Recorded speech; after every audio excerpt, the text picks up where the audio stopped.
नमस्कार मंडळी. आज चक्क तर खानसर भेटले. तर नेहमीसारखं निघालो वर्किंगला. आज होता क्लोजिंगचा दिवस, तर निघालो क्लोजिंगसाठी. नाशिक म्हणलं की पाऊस, त्यात सिग्नलवरती ट्रॅफिक आणि त्यात असे काही नमुने असतात. आता सिग्नल बंद असताना सुद्धा याला जायची काही गरज होती का?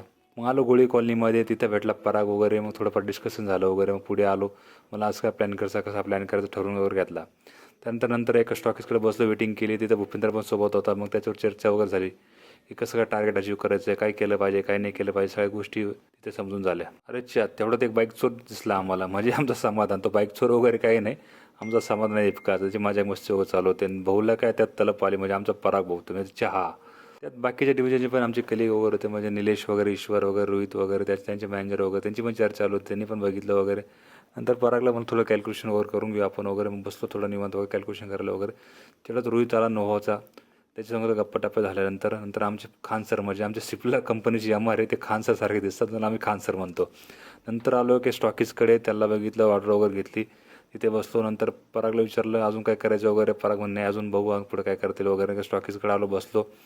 मग थोडी ऑर्डरचं डिस्कशन झालं वगैरे. तेवढं ते बोलले की हां थोडीफार ऑर्डर आपण काढू वगैरे, पुढे जाऊन वगैरे. नंतर बाहेर आलो, बसलो, तर एक गाडी दिसली. म्हणलं अशी एक कार घ्यावं म्हणलं वर्किंगसाठी घ्यायला, की म्हणलं मायलेज वगैरे परवडते की नाही, असं काय डिस्कशन झालं. पराग म्हणला काय चहा होतोच. मग काय परागला परत चहा प्यायला नेलं वगैरे. पण त्यात झालं असं की पैसे कोण पे करणार, असं डिसिजन चालू होतं. मग पैसे वगैरे राजने पे केले. त्यात नितीन वगैरे भेटला. पुढे आलो, पाऊस चालू झाला. मग क्लोजिंग होती एका स्टॉकीची, तिथे गेलो पावसामध्ये. तिथे आमचे मराठे सर भेटले, त्यांची गप्पा झाल्या. त्यांचं एक म्हणून असं व्यवस्थित काम करा, व्यवस्थित धंदा भेटेल. नंतर एका स्टॉकीज कळवलं, त्यांनी खूप वेळ लावलं. तिथे पण पोरं आपले उभे होते नंबर लावून. तिथे काही फॉलोअर्स वगैरे भेटले. आता तुमचे ब्लॉग छान असतं म्हणे. मग त्यांच्यासंग व्हिडिओ शूट करून वगैरे निघालो घरी निघालो. मग पराग काय सोडतच नाही. तो म्हणे आता खूप पाऊस वगैरे झाला, थोडा चहा वगैरे घेऊ. मग परागसोबत चहा वगैरे घेतला.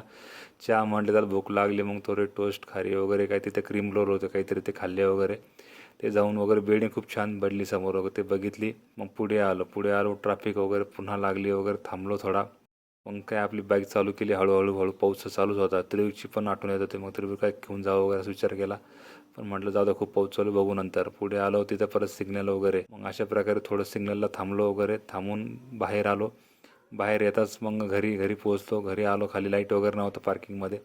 मग लिफ्टचं बटन दाबलं. मग पुढे आलो नंतर वरती. मग आपल्या फ्लोअरला वरती आलो. लिफ्टमध्ये लाईट होती, चांगलं वाटलं, थोडं बरं वाटलं. पण अंग खूप असं ओलं झालं, तर असं वाटतं कधी कपडे काढावं असं झालं. तर नंतर घरी आलो, तर आपलं त्रियुग नेहमीप्रमाणे आपली वाट बघत होता. तो काही आल्याला बघत होता, मग असंच होतं, पण त्याचं खेळायचं काम चालू होतं.